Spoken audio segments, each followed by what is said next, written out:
तो Renaissance education circle में आपका स्वागत है। जैसा कि आप लोगों को पता है, हम लोग लूसेंट जीके के बारे में पढ़ रहे हैं और आज हम लोगों का लूसेंट जीके का दूसरा दिन है।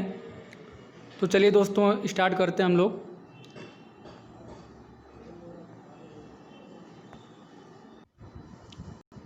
जैसा कि दोस्तों पता है, हम लोग पहले वाले वीडियो में अथर्ववेद तक पढ़ चुके थे। आज हम लोग अथर्ववेद के आगे पढ़ेंगे, ठीक है। चलिए स्टार्ट करते हैं। देखिए नोट देखिएगा। सबसे प्राचीन वेद ऋग्वेद एवं सबसे बाद का वेद अथर्ववेद है। ये आपको दोस्तों पता होगा कि सबसे प्राचीन वेद जो है वो ऋग्वेद है और सबसे बाद का वेद जो है अथर्ववेद है, ठीक है। अगली वाली लाइन में देखिए, वेदों को भली भांति समझने के लिए 6 वेदांगों की रचना हुई है। ये वेदांग निम्न है। देखिए, वेदों को भली भांति समझने के लिए 6 वेदांगों की रचना हुई है। पहला है शिक्षा, ज्योतिष, कल्प, व्याकरण, निरुक्त तथा छंद, ठीक है। आगे बढ़ते हैं। देखिए, भारतीय ऐतिहासिक कथाओं का सबसे अच्छा क्रमबद्ध विवरण पुराणों में मिलता है। दोस्तों, जो भारतीय ऐतिहासिक कथाओं का जो सबसे अच्छा जो क्रमबद्ध विवरण है वो पुराणों में मिलता है, ठीक है। इसके रचयिता जो है लोमहर्ष अथवा इनके पुत्र उग्रश्रवा माने जाते हैं, ठीक है। जो भी आपका पुराण है उसके जो रचयिता है वो लोमहर्ष और उनके पुत्र थे उग्रश्रवा, ये थे। और देखिए आगे बढ़ते हैं। इनकी संख्या 18 है, पुराणों की संख्या 18। ये क्वेश्चन पूछा जाता है, पूछेगा कि पुराणों की संख्या कितनी है, तो पुराणों की संख्या 18 है, ठीक है। जिनमें से केवल 5 मत्स्य, वायु, विष्णु, ब्राह्मण एवं भागवत में ही राजाओं की वंशावली पाई जाती है, ठीक है। ध्यान दीजिएगा थोड़ा। आगे देखिए नोट, पुराणों में मत्स्य पुराण सबसे प्राचीन एवं प्रमाणिक है, ठीक है। पुराणों में जो है सबसे प्राचीन एवं सबसे प्रमाणिक जो पुराण है वो मत्स्य पुराण है, ठीक है। आगे बढ़ते हैं। अधिकतर पुराण सरल संस्कृत श्लोक में लिखे गए हैं। स्त्रियां तथा शूद्र जिन्हें वेद पढ़ने की अनुमति नहीं थी वे भी पुराण सुन सकते थे। पुराणों का पाठ पुजारी मंदिरों में किया करते थे। तो दोस्तों, जो कि पुराणों को जो है स्त्रियां और शूद्र जो है, स्त्रियों और शूद्र को पढ़ने की अनुमति नहीं थी पुराणों की, लेकिन फिर भी जो है ये पुराण जो है सुन सकते थे, ठीक है। और पुराणों का पाठ जो है पुजारी मंदिरों में किया करते थे। आगे वाली स्लाइड में देखते हैं। देखिए, स्त्री की सर्वाधिक गिरी हुई स्थिति मैत्रेयी संहिता से प्राप्त होती है, जिसमें जुआ और शराब की भांति स्त्री को पुरुष का तीसरा मुख्य दोष बताया गया, ठीक है। स्त्री की जो सर्वाधिक गिरी हुई स्थिति है वो मैत्रेयी संहिता से प्राप्त होती है दोस्तों, ठीक है। आगे देखिए, शतपथ ब्राह्मण में स्त्री को पुरुष का अर्धांगिनी कहा गया है, ठीक है। शतपथ ब्राह्मण जो है उसमें स्त्री को पुरुष का अर्धांगिनी कहा गया है, ठीक है। आगे बढ़ते हैं। स्मृति ग्रंथों में सबसे प्राचीन एवं प्रमाणिक मनुस्मृति मानी जाती है। जो स्मृति ग्रंथों में जो है सबसे प्राचीन और सबसे प्रमाणिक जो है वो मनुस्मृति मानी जाती है। यह शुंग काल का मानक ग्रंथ है। जो मनुस्मृति है ये शुंग काल का एक मानक ग्रंथ है। आगे देखिए, नारद स्मृति गुप्त युग के विषय में जानकारी प्रदान करता है, ठीक है। जो भी इम्पोर्टेंट रहेगा दोस्तों, जिसको हम बार बार रिकॉल करेंगे, उसको समझिएगा कि ये बहुत इंपॉर्टेंट है और ध्यान रखिएगा, वो एग्जाम में जरूर ही पूछा गया है, ठीक है। आगे देखिए, जातक में बुद्ध की पूर्व जन्म की कहानी वर्णित है। हीनयान का प्रमुख ग्रंथ कथावस्तु है। हीनयान का प्रमुख ग्रंथ कौन सा है? कथावस्तु है, जिसमें महात्मा बुद्ध का जीवन चरित्र अनेक कथानकों के साथ वर्णित है, ठीक है दोस्तों। आगे बढ़ते हैं। देखिए, जैन साहित्य को आगम कहा जाता है। जैन साहित्य को क्या कहा जाता है? आगम कहा जाता है। जैन धर्म का प्रारंभिक इतिहास कल्पसूत्र से ज्ञात होता है, ठीक है। जो जैन धर्म का प्रारंभिक इतिहास है ये कल्पसूत्र से प्राप्त होता है। दोस्तों, जैसा कि आप लोगों को पता है, हम लोग लूसेंट जीके पढ़ रहे हैं, तो उसी के अकॉर्डिंग जो है हम लोग पढ़ रहे हैं। जो भी उसका विस्तार होगा वो आगे हम लोग जो है एक विस्तार वाले चैप्टर में हम लोग पढ़ेंगे। फिलहाल तो हम लोग लूसेंट जीके पढ़ रहे हैं, जो कि वनडे एग्जाम के लिए बहुत ही महत्वपूर्ण है, जैसे रेलवे, एसएससी और स्टेट एग्जाम हो गया, ठीक है। आगे बढ़ते हैं। देखिए, जैन ग्रंथ भगवती सूत्र में महावीर के जीवन कृत्यों तथा अन्य समकालिकों के साथ उनके संबंधों का विवरण मिलता है, ठीक है। जैन ग्रंथ भगवती सूत्र में महावीर के जीवन कृत्यों तथा अन्य समकालिकों के साथ उनके संबंधों का विवरण मिलता है, ठीक है, भगवती सूत्र में दोस्तों। आगे बढ़ते हैं। देखिए, अर्थशास्त्र के लेखक चाणक्य, कौटिल्य या विष्णुगुप्त हैं। तो दोस्तों अगर ये एग्जाम में पूछता है कि अर्थशास्त्र के लेखक कौन है तो चाणक्य हैं। चाणक्य को ही कौटिल्य या विष्णुगुप्त कहा जाता है। यह 15 अधिकरणों एवं 180 प्रकरणों में विभाजित है। इसे मौर्यकालीन इतिहास की जानकारी प्राप्त होती है। ठीक है, जो भी है ये अर्थशास्त्र जो है इसमें जो है राजनीति के बारे में लिखा गया है और ये मौर्यकालीन से संबंधित है। मौर्य काल में इसका जो है मौर्य काल का विवरण इसमें मिलता है अर्थशास्त्र में। और अर्थशास्त्र के लेखक चाणक्य हैं जिनको कौटिल्य या विष्णुगुप्त कहा जाता है। ठीक है, आगे बढ़िए। संस्कृत साहित्य में ऐतिहासिक घटनाओं को क्रमबद्ध लिखने का सर्वप्रथम प्रयास कल्हड़ के द्वारा किया गया था। संस्कृत साहित्य में जो भी ऐतिहासिक घटनाएं होती थीं उनका जो है क्रमबद्ध लिखने का जो सर्वप्रथम प्रयास था वो कल्हड़ के द्वारा किया गया। ठीक है, कल्हड़ द्वारा रचित पुस्तक राजतरंगिणी है। ये इंपॉर्टेंट है दोस्तों, क्वेश्चन पूछता है कि राजतरंगिणी के लेखक कौन है तो राजतरंगिणी के लेखक कल्हड़ हैं जिसका संबंध कश्मीर के इतिहास से है। ठीक है, राजतरंगिणी में कश्मीर के इतिहास को दर्शाया गया है, कश्मीर के इतिहास के बारे में बताया गया है दोस्तों। तो राजतरंगिणी के लेखक कौन है? कल्हड़ हैं। आगे देखिए, आगे है अरबों की सिंध विजय का वृत्तांत चचनामा में है। ठीक है, चचनामा के लेखक कौन है? अली अहमद। ठीक है, इसको ध्यान रखिएगा, क्वेश्चन पूछता है चचनामा के लेखक कौन है तो अली अहमद है। ठीक है, इसमें जो है अरबों की जो है सिंध विजय का जो है वो वृत्तांत इसमें लिखा गया, सुरक्षित है इसमें। ठीक है, आगे बढ़ते हैं। देखिए अष्टाध्यायी, ये भी इंपॉर्टेंट है। अष्टाध्यायी के लेखक पाणिनि हैं। इसे मौर्य के पहले का इतिहास था मौर्य युगीन राजनीतिक अवस्था की जानकारी प्राप्त होती है। ठीक है, ये जो है अष्टाध्यायी जो है संस्कृत भाषा व्याकरण की प्रथम पुस्तक है। अष्टाध्यायी के लेखक जो है पाणिनि है, इंपॉर्टेंट है। आगे बढ़ते हैं। देखिए कात्यायन की गार्गी संहिता एक ज्योतिष ग्रंथ है, फिर भी इसमें भारत पर होने वाले यवन आक्रमण का उल्लेख मिलता है। ठीक है, आगे देखिए पतंजलि पुष्यमित्र शुंग के पुरोहित थे। जो पतंजलि थे वो पुष्यमित्र शुंग के पुरोहित थे। इनके महाभाष्य से शुंगों के इतिहास का पता चलता है दोस्तों। ठीक है, आगे अब हम लोग देखेंगे विदेशी यात्रियों से मिलने वाली प्रमुख जानकारी। ठीक है,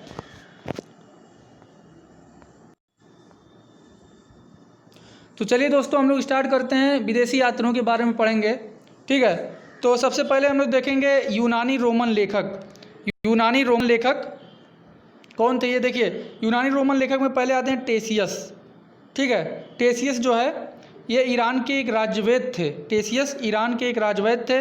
भारत के संबंध में इसका विवरण आश्चर्यजनक कहानियों से परिपूर्ण होने के कारण अविश्वसनीय है। तो टेसियस कहाँ के थे? ये जो है ईरान के एक राजवैद्य थे।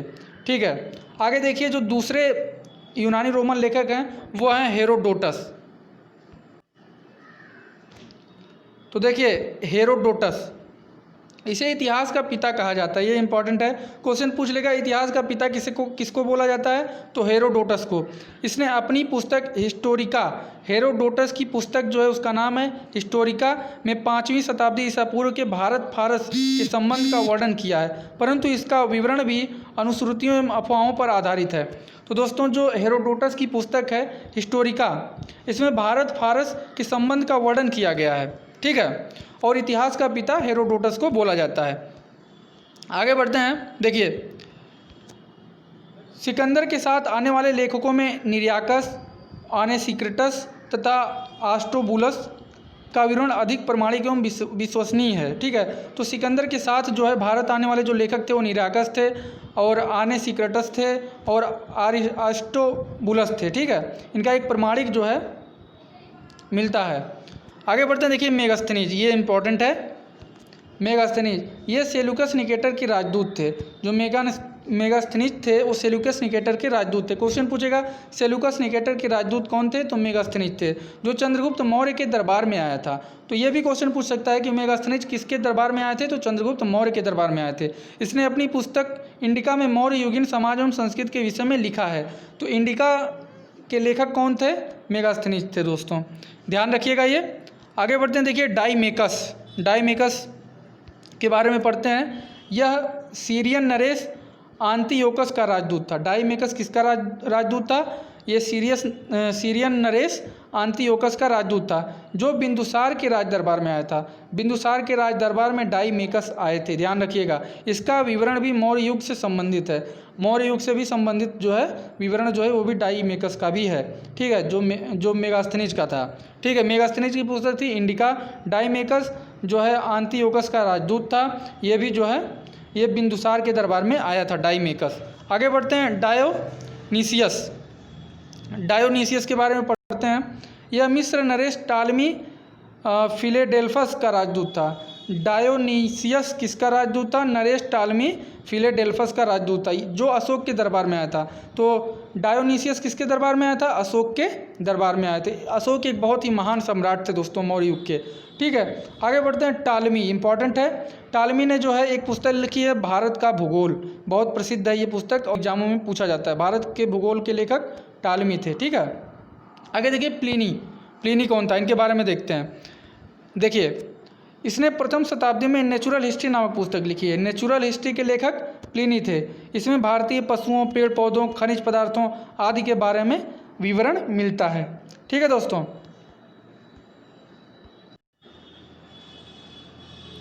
आगे देखिए, पेरिप्लस ऑफ द इरिथ्रियन सी। देखिए इस पुस्तक के लेखक के बारे में जानकारी नहीं है। ये जो पुस्तक है इसके बारे में जानकारी कोई नहीं है, ठीक है।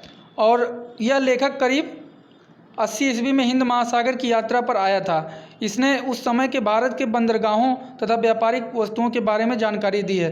तो दोस्तों जो पेरिप्लस ऑफ द इरिथ्रियन सी थे, ये जो है 80 ईस्वी में हिंद महासागर की यात्रा पर आए थे और इनके किसी भी जो है पुस्तक के बारे में जानकारी नहीं मिलती है, ठीक है। आगे अब हम लोग पढ़ेंगे चीनी लेखकों के बारे में, ठीक है। देखिए पहला है फाहियान एक चीनी लेखक थे, ठीक है। देखिए फाहियान, यह चीनी यात्री गुप्त नरेश चंद्रगुप्त द्वितीय के दरबार में आए थे, ठीक है। जो है फाहियान जो थे ये चंद्रगुप्त द्वितीय के दरबार में आए थे। चंद्रगुप्त के दरबार में नहीं, चंद्रगुप्त द्वितीय, ये ध्यान रखिएगा। जो चंद्रगुप्त सेकंड थे इनके दरबार में फाहियान आए थे। इसने अपने विवरण में मध्य प्रदेश के समाज एवं संस्कृति के बारे में वर्णन किया है। तो दोस्तों जो फाहियान थे ये चंद्रगुप्त सेकंड के दरबार में आए थे और ये जो है मध्य प्रदेश के समाज एवं संस्कृति के बारे में वर्णन किए हैं, ठीक है।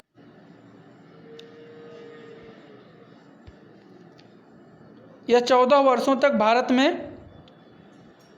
रहे थे, ठीक है। तो दोस्तों जो फाहियान थे वो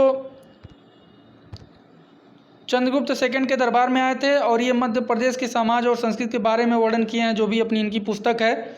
और आगे बढ़ते हैं, अब देखिए संयुगन कौन था? देखिए यह 518 ईस्वी में भारत आए थे। संयुगन जो है भारत 518 ईस्वी में आए थे। इसने अपने 3 वर्षों की यात्रा में बौद्ध धर्म की प्राप्तियां एकत्रित की, ठीक है। तो दोस्तों आपको फाहियान के बारे में ध्यान रखना है, ये चंद्रगुप्त सेकंड के दरबार में आए थे। क्वेश्चन पूछता है कि फाहियान किसके दरबार में आए थे, तो चंद्रगुप्त सेकंड के। और संयुगन जो थे ये 518 ईस्वी में भारत आए थे और ये बौद्ध धर्म का जो है उनकी जो जानकारियाँ एकत्रित की थी। आगे बढ़ेंगे हम लोग ह्वेनसांग के बारे में पढ़ेंगे। देखिए ह्वेनसांग वेरी इंपॉर्टेंट, ठीक है। ह्वेनसांग यह हर्षवर्धन के शासनकाल में भारत आए थे।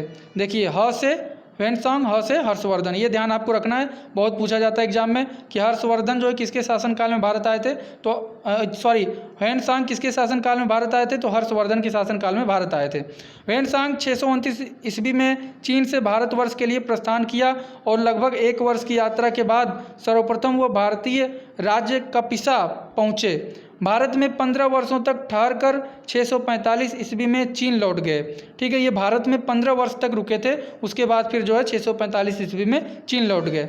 यह जो है बिहार में नालंदा जिला स्थित नालंदा विश्वविद्यालय में अध्ययन करने तथा भारत से बौद्ध ग्रंथों को एकत्र कर ले जाने के लिए आए थे। तो दोस्तों ह्वेनसांग जो भारत आए थे ये जो है नालंदा विश्वविद्यालय में अध्ययन करने और बौद्ध ग्रंथों की जानकारियाँ एकत्रित करने के लिए आए थे। देखिए इसका भ्रमण वृत्तांत सीयूकी नाम से प्रसिद्ध है, जिसमें 138 देशों का विवरण मिलता है, ठीक है दोस्तों।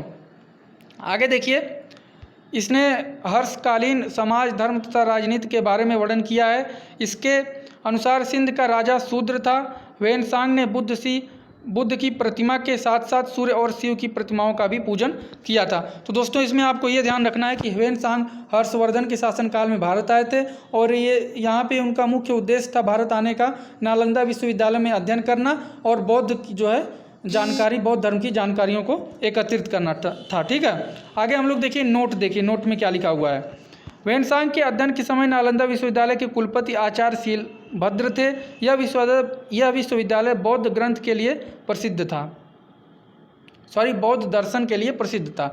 एक बार फिर से देखिएगा, ह्वेनसांग के अध्ययन के समय नालंदा विश्वविद्यालय के कुलपति आचार्य शीलभद्र थे और ये जो नालंदा विश्वविद्यालय था ये बौद्ध दर्शन के लिए प्रसिद्ध था। ठीक है, आगे देखिए इत्सिंग, ये भी एक जो है चीनी लेखक थे। देखिए इत्सिंग, यह 7वीं शताब्दी के अंत में भारत आए।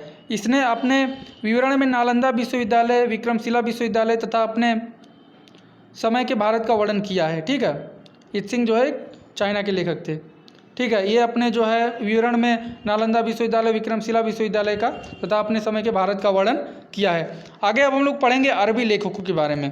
ये दोस्तों जितने भी लेखक हैं ये इंपॉर्टेंट है, ये एग्जाम में पूछा जाता है तो ध्यान दीजिएगा, थोड़ा कंसंट्रेट करिएगा।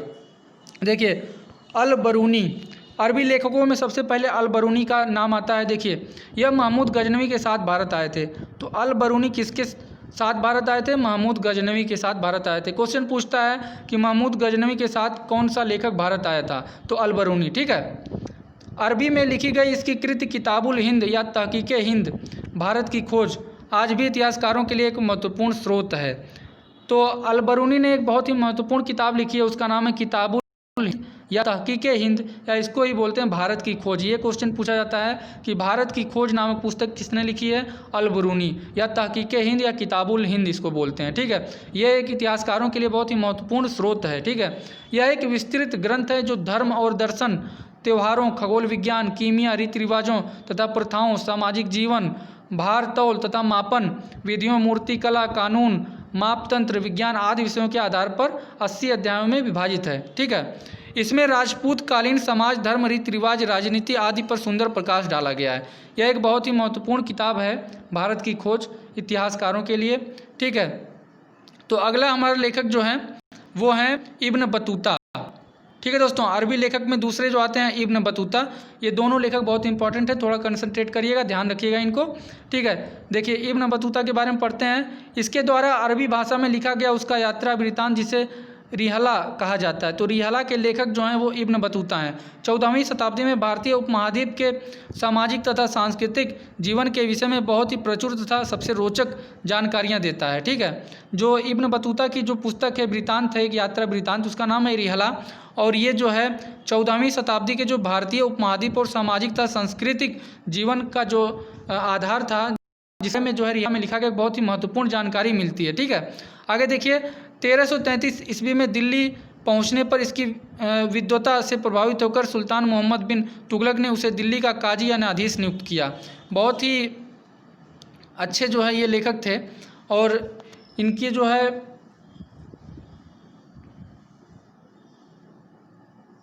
इन्होंने जो भी भारत के सामाजिक और संस्कृति जीवन पे जो विषय पे जो भी ये यात्रा वृत्तांत लिखे थे रिहला, उससे प्रभावित होकर के, जो कि मोहम्मद बिन तुगलक दिल्ली के जो राजा थे, उन्होंने जो है इब्न बतूता को दिल्ली का काजी या न्यायाधीश नियुक्त कर दिया था उस समय। ठीक है, आगे बढ़ते हैं। देखिए अन्य लेखकों में, अन्य लेखक देखिए, अन्य लेखक में तारानाथ, यह एक तिब्बती लेखक थे। तारानाथ एक तिब्बती लेखक थे। इसने कंग्यूर तथा तंग्यूर नामक ग्रंथ की रचना की है। तो ये ध्यान रखिएगा, तारानाथ जो है कंग्यूर और तंग्यूर नामक ग्रंथ की रचना की है इन्होंने। इनसे भारतीय इतिहास के बारे में जानकारी मिलती है। तो तंग्यूर और कंग्यूर के लेखक तारानाथ थे। अगले हैं मार्को पोलो। यह 13वीं शताब्दी के अंत में पांड्य देश की यात्रा पर आए थे। इसका विवरण पांड्य इतिहास के अध्ययन के लिए उपयोगी है। तो दोस्तों आशा करते हैं कि आपको बहुत ही अच्छे से समझ में आया होगा। और दोस्तों अगर आपको अच्छा लगता है तो चैनल को सब्सक्राइब करना ना भूलें और वीडियो को लाइक शेयर करें। दोस्तों आज के लिए इतना ही, धन्यवाद।